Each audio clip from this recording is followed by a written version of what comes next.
Hello all, நேற்று evening போல் வெளில போகலாமேன்னு சொல்லிட்டு கிளம்பிட்டோம். 2 டேஸாகவே பாப்பா அவங்க அப்பா கூட வேலைக்கு போகும்போதெல்லாம் அழுகிறா, அப்பா கூட போகணும் அப்படின்னு சொல்லிட்டு.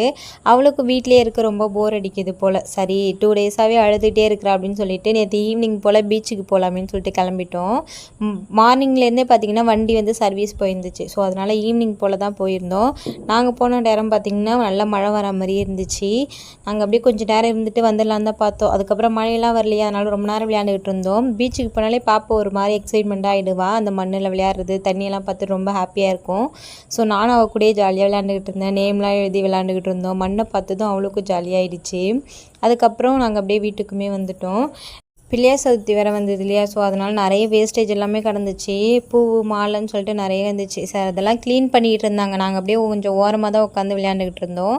வரும்போது நேற்று வந்து பஜ்ஜி வாங்கிட்டு வந்திருந்தோம், ஐஸ்கிரீமும் வாங்கிட்டு வந்தோம். ஐஸ்கிரீம் சாப்பிட்டு வீடெல்லாம் க்ளீன் பண்ணிவிட்டு அதுக்கப்புறம் பஜ்ஜிக்கு சட்னியெல்லாம் அரைச்சி வச்சு சாப்பிட்ருந்தோம். நேற்று எங்களுடைய இப்படி தான் போச்சு.